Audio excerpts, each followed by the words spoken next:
Have you ever wondered why the world seems to take you for granted the moment you say yes too often? Why the more present you are, the less people seem to value your presence? There's a quiet truth that nobody tells you, one that sits in the shadows of human relationships. The truth is this: when you are always available, you teach the world that your time, your energy, your attention are not valuable. And once the world believes that, it will take everything from you, piece by piece, until you are left wondering why you feel so drained, so invisible, so unloved. But here's the beautiful and terrifying part. The moment you stop being available, everything changes. People panic. They question themselves. They start to chase you. Not because they suddenly love you more, but because your absence forces them to confront something they have been running from all along: their own emptiness. Carl Jung believed that every human being carries within them a shadow, the part of us we try to hide, repress, deny. The shadow is everything you don't want to admit about yourself. And when you are always available, when you are constantly responding, pleasing, explaining, you are not just being nice. You are running from your own shadow. You are terrified of rejection, terrified of being misunderstood, terrified of being abandoned. You keep offering yourself because deep down you are afraid that if you stop, no one will choose you. And that fear controls your life more than you think. Think about it. How many times have you said yes when every cell in your body wanted to say no? How many times have you replied to a message you didn't want to answer, laughed at a joke you didn't find funny, shown up for someone who wouldn't even notice if you were gone? Every time you do that, you abandon yourself just a little more. You teach your nervous system that everyone else's needs come first, that your feelings don't matter, that silence is dangerous. And then you wonder why you feel anxious, why you feel resentful, why you feel like you're living someone else's life. But the day you stop, the day you dare to withdraw, to pause before reacting, to leave a message unanswered, to walk away without explaining yourself, something magical happens. The people around you, who were used to having unlimited access to you, suddenly don't know what to do.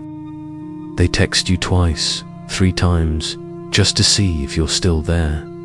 They get irritated. They try to provoke you. They accuse you of being cold, distant, selfish. But what they're really saying is, you're breaking the role I put you in. You're no longer playing the part that keeps me comfortable. And this is where most people panic and go back to being available. Because the pressure of other people's discomfort feels unbearable. But if you can stay in that silence just a little longer, if you can resist the urge to explain or defend yourself, something even deeper happens. The projection breaks, Carl Jung said. Everything that irritates us about others can lead us to a better understanding of ourselves. When you stop reacting, you force people to face themselves. Your absence becomes a mirror, and in that mirror, they see their own fears, their own wounds, their own dependency on you. It's not you they are upset with. It's the fact that without your constant presence, they have to sit with their own pain. And most people don't know how to do that. This is why silence is one of the most powerful tools you will ever have. Silence is not weakness. Silence is not avoidance. Silence, when chosen consciously, is power. Because it is in silence that you stop feeding the cycle of drama, the cycle of manipulation, the cycle of emotional chaos that keeps you trapped. And make no mistake, every time you over-explain, over-give, over-respond, you are feeding someone else's comfort at the cost of your own. Your energy is not infinite. Your time is not unlimited. Yet you spend them as if they were. Why? Because you were trained to. Since childhood, Most of us were taught that our value comes from how much we can give, how much we can tolerate, how available we can be. We were rewarded for being the good kid, the obedient one, the one who never made trouble, and now, as adults, we wear this availability like a badge of honor, even as it burns us out. We think saying yes makes us good people, but really, it just makes us exhausted people. And exhaustion is not virtue, it is self-betrayal. You may think you are being generous, but generosity without boundaries is just self-destruction. The people who truly care about you do not need you to be available 24/7 to prove your love. They respect your space. They understand your silence. It's the ones who get angry, the ones who guilt trip you, the ones who punish you for taking a step back.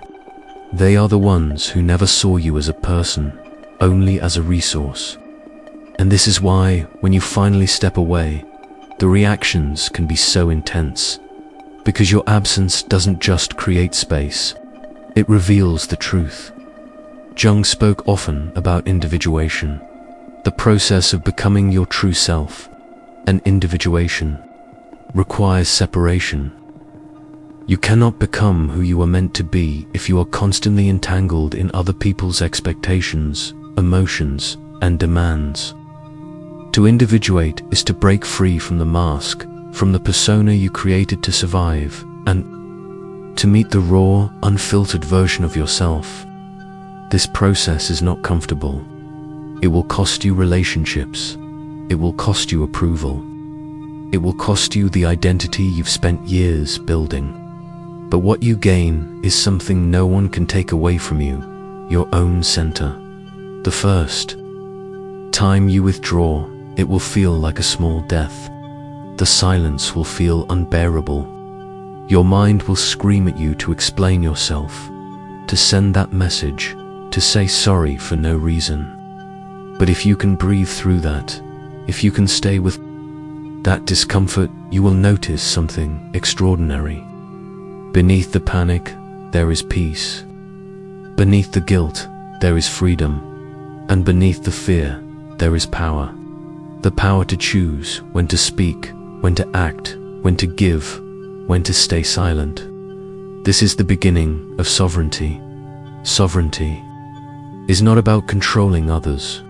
It is about controlling yourself. About refusing to be manipulated by guilt, by fear, by the constant pull of external validation. Sovereignty is saying, I am no longer available to everyone, at any time, for any reason. I will choose where my energy goes. And here's the paradox. The moment you stop giving your energy away to anyone who asks for it, you become magnetic. People feel your presence more, not less. They respect your time more, not less. They value your words more, not less. Because scarcity creates value. And when you are no longer everywhere, you become unforgettable. But this is not an easy path. You will lose people. You will be misunderstood. You will be accused of being selfish, arrogant, uncaring. And maybe you will question yourself. Maybe you will wonder if you went too far. But remember this, anyone who truly loves you will not abandon you because you chose yourself. The ones who fall away were only there as long as you were convenient. Losing them is not a loss, it is a clearing. It is space being made for something real, something true, something that will not demand. You betray yourself just to be loved. So, I ask you now, how long will you keep being the emotional emergency button for everyone else? How long will you keep sacrificing your peace so that others never have to sit in their discomfort? How long will you keep explaining yourself to people who have already made up their minds about you? The world does not reward endless availability. It exploits it. But the moment you reclaim your time, your energy, your silence, the moment you stop reacting and start observing, everything begins to shift. The game is no longer played on their terms. It is played on yours. You don't need to announce this shift. You don't need to make a dramatic speech. Just start small. Wait before replying. Say no when you mean no. Take time to be alone without feeling guilty about it. Let the world adjust to your new rhythm and watch what happens. The noise will get louder at first. People will push back. But then, slowly, the ones who truly respect you will meet you where you are, and the rest will fade away, and in their absence, you will discover something you may not have felt in a very long time yourself. When you stop being available, the world starts revealing its true colors to you. The silence you create acts like a spotlight, showing you who really values you for who you are, and who was simply taking advantage of your presence. And this is where the real transformation begins. Because now you are no longer running on autopilot. You are no longer reacting instantly to every call, every message, every demand. You are watching, observing, seeing people's reactions, not with judgment, but with clarity. And that clarity will both liberate you and unsettle you, because it will make you realize how much of your life was spent living for others, how much of your energy was spent on things that were never yours to carry. At first, this new distance might feel lonely. You will feel the weight of silence pressing in on you, as if the world has turned its back on you. You may even feel tempted to run back to the old version of yourself just to feel that constant buzz of connection again. But wait. Sit in the discomfort for a little longer. Something extraordinary is about to happen. That loneliness you feel will begin to transform. It will stop feeling like a void and start feeling like space.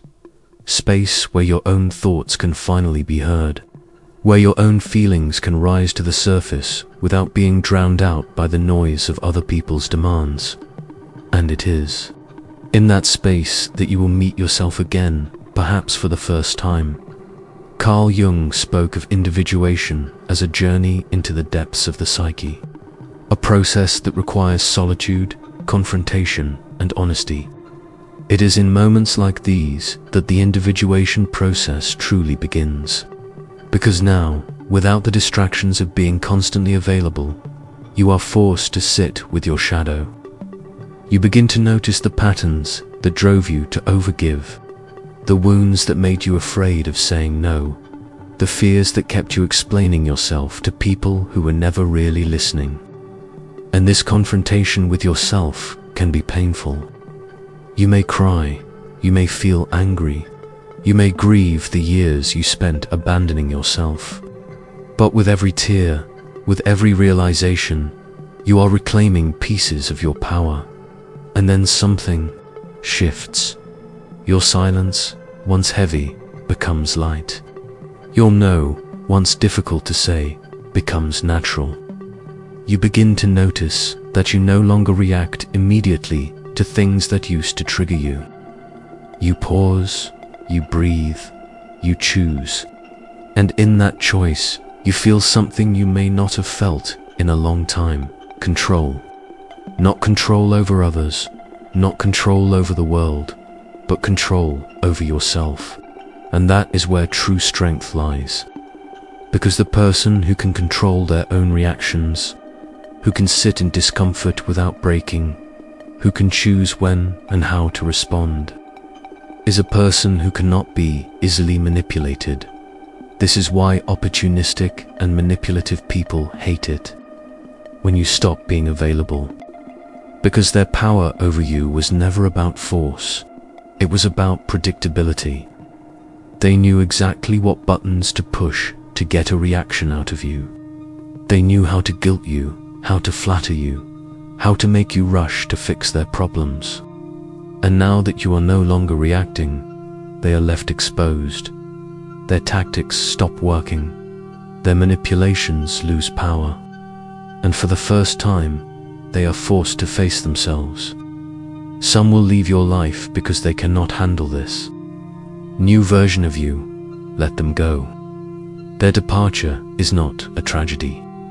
It is a blessing. It is proof that they were never there for you. They were there for what you provided. But not everyone will leave. Some people will be inspired by your new boundaries. They will rise to meet the new you. They will respect your space, value your time, and give you the freedom to be yourself. These are the people worth keeping. And you will only be able to recognize them now because your new silence has cleared the noise. You can finally see who is with you because they love you, and who was with you because you were useful. This is one of the great gifts of becoming unavailable. It filters your life. It removes the excess, the distractions, the parasites, leaving only what truly matters. The world will try to tell you that being unavailable is selfish, that setting boundaries makes you cold, that choosing silence makes you distant. But remember this, you are not here to be consumed. You are not here to be the emotional sponge for every person you meet. You are here to become whole. And sometimes, wholeness requires you to disappoint others. Sometimes it requires you to let go of relationships that no longer honor you. Sometimes it requires you to endure the pain of being misunderstood so that you can finally understand yourself. There will be moments where this journey feels too heavy. Moments where you will miss the comfort of being the one who is always there. Moments where you will question if it is worth it. And in those moments, I want you to remember the cost of going back. Remember the exhaustion. Remember the resentment. Remember the nights you lay awake, drained and empty, wondering why no one seemed to give back what you gave. Do not romanticize your own suffering. Do not make a home in the very place that was killing your spirit. Growth is painful, yes, but so is staying the same. And only one of these paths leads to freedom. As time passes, you will notice another transformation. The more you honor your energy, the more energy you actually have. The more you say no to what drains you, the more space you have to say yes to what nourishes you. Creativity returns, inspiration flows, relationships deepen. You begin to attract people and opportunities that align with your true self, not the mask you used to wear. Your very presence begins to feel different, calmer, stronger, more grounded.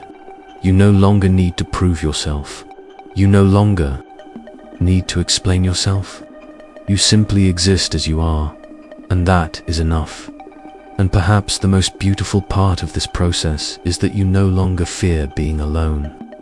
Solitude stops being something you run from and becomes something you run toward. Because in solitude, you find peace. You find clarity. You find the quiet joy of simply existing without having to perform, without having to explain, without having to be anything other than yourself. And from that place of wholeness, when you choose to connect with others, it is not out of fear, not out of need, but out of love, out of desire, out of freedom. Carl Jung once said, "Solitude is for me a fount of healing, which makes my life worth living. Talking is often a torment for me, and I need many days of silence to recover from the futility of words." This is what you are creating now, a life that is worth living because it is built on your terms, not the terms of a world that would gladly drain you dry if you let it. You are creating a life where your presence is intentional, where your energy is directed toward what truly matters, where you are no longer just surviving but living fully. So here is the truth, the one most people will never tell you. When you stop being available to everyone, you finally become available to yourself. You finally have the time, the space, the energy to ask yourself the deeper questions. What do I truly want? Who do I truly love? What kind of life do I truly desire? And as you answer those questions, you begin to build a life that feels like home. A life that no longer drains you.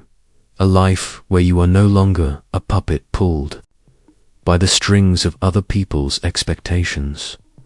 But make no mistake, this is not a one-time decision. This is a practice. Every day you will be tempted to fall back into old patterns. Every day the world will try to pull you back into availability. And every day you will have to choose yourself again. You will have to choose silence again. You will have to choose boundaries again. And with every choice, you will get stronger. With every choice, you will get freer. With every choice, you will become more and more yourself. One day, you will wake up and realize that you no longer miss the old version of yourself, that you no longer crave the validation that once kept you trapped, that you no longer fear the solitude that once terrified you, because you will have discovered something more valuable than approval, more precious than constant connection, your own peace. And that peace will be the most magnetic thing about you. It will draw the right people, the right opportunities, the right experiences into your life, not because you chased them, but because you finally stopped chasing. This is what happens when you stop being available. The world adjusts. The wrong people fall away. The right people find you. And most importantly, you find yourself. And once you find yourself, once you taste the freedom of living on your own terms, you will never go back, because you will know, deep in your bones, that your energy is sacred, that your presence is a gift, and that you, just as you are enough.